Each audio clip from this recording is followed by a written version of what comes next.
মৌসুমীর সংসারে সবাইকে জানাই স্বাগত। শুভ সকালের অনেক শুভেচ্ছা, অনেক ভালোবাসা। আশা করি আপনারা সবাই ভালো আছেন। তো এটা আপনারা দেখছেন বুধবারের ব্লগ। পুরো ব্লগ দেখুন, আশা করি ভালো লাগবে। ভালো লাগলে একটু লাইক, কমেন্ট আর শেয়ার করে দেবেন। তো গাছে ফুল ফুটে আছে, সেটা তো একটু দেখালাম। আর সকালবেলা উঠে গাছের ফুল যেরকমই হোক, যে ফুলই হোক না কেন, মনটা কিন্তু পুরো ভরে যায়। আর আগের দিনও দেখেছেন ব্লগে, এই ঘরে জল পুরো ভরে গেছিলো, পায়ের পাতা ডুবু ডুবু জল। তো ওগুলোকে না তুলে ফেলতে হবে, মানে বেরিয়ে যে যাবে ওরকম কোনো জায়গা নেই।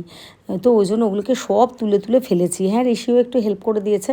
আর একদিনও তো পারিনি, এটা তো আগের দিনও কিছুটা ফেলে রেখেছিলাম। তারপরে কিন্তু সারা ঘর পুরো পরিষ্কার করে পুছে রেডি করে নিয়েছি। তো ঘরটা ফ্যান চালিয়ে রেখে দিয়েছিলাম, ঘরটা অনেকটা শুকিয়েও গেছে। তো ঋষিকে বললাম কি, এই যে খাটের ওপর এক স্তূপ সব কিছু, মানে যা পেয়েছি, মানে আমফান ঝড়ে বললাম না, অভিজ্ঞতা খুব খারাপ। শোকেসের নিচগুলো সব ডুবে গেছিলো, আলমারির শোকেস।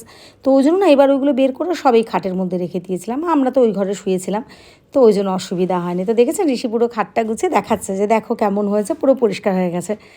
আমাদের তো ছাদ এমনি, কিন্তু সিঁড়ি তো ওরকম নেই। তা ঋষি বললো, মা দেখো তোমার কাছকে একটা ভালো ভিডিও করে দেবো। তো ও ফোন নিয়ে আর ওই কী যেন স্ট্যান্ড নিয়ে, ছোটো স্ট্যান্ডটা নিয়ে উপরে গেছে। তো ও আমাকে কিন্তু এই ভিডিওটা করে দিল। খুব ভালো লাগলো। আসলে ওই যে বলি, আমাদের ডেলি ব্লগের মধ্যে কী থাকে, খাওয়া, ঘরের কাজ করা, ঘুমানো, সেরকম তো আর একটা কোথাও বেরোইও না আর কিছু। আর নিত্য নতুন আগে রান্নার ব্লগ করতাম, নিত্য নতুন এক একটা রান্না করতাম। তো এই মেয়ের শরীর খারাপ পর থেকে সেগুলোও হয় না, যা হয় খেয়ে নিই, নাহলে কেনা খাবার তো বেশিরভাগ খাই। তো ঋষির এই ভিডিওটা কেমন লাগলো অবশ্যই কিন্তু একটা কমেন্টে জানাবেন। তো এখন সন্ধ্যা হয়ে গেছে, রেডি হয়ে একটু বেরিয়েছি। আমার টুকটাক কাজ আছে, আর একটু ওই আইসক্রিমের বানাবো, সেই জন্য না ওই কেক বানানোর যে ট্রোপোলাইট ক্রিম, এটা দিয়েও তো আইসক্রিম বানানো যায়।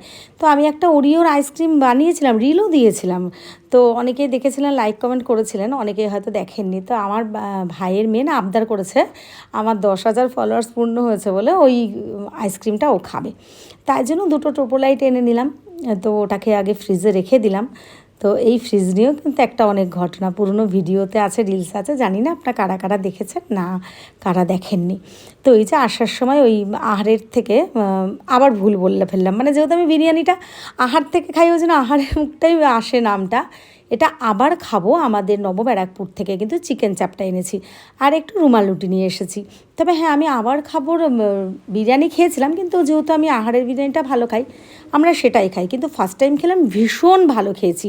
চিকেন চাপটা কিন্তু সত্যিই ভালো। যদি কেউ না খেয়ে থাকেন, তাহলে, যেমন আমি বিরিয়ানির কথাটা বলছি না, কিন্তু সত্যিই চিকেন চাপটা যদি কেউ না খেয়ে থাকেন, আমাদের নবব্যারাকপুরে আবার খাবো, তাহলে কিন্তু একবার ট্রাই করতে পারেন। সত্যি কিন্তু খেতে ভালো হয়েছে। মানে এটা মনে হয় আমার রুটি দিয়ে তো সবথেকে বেস্ট। আর যারা মানে ভাত খান বা হাতে বানান, সবারই ভালো লাগবে। তো চলুন, ভিডিওটা আজকে এখানেই শেষ করলাম। সবাই ভালো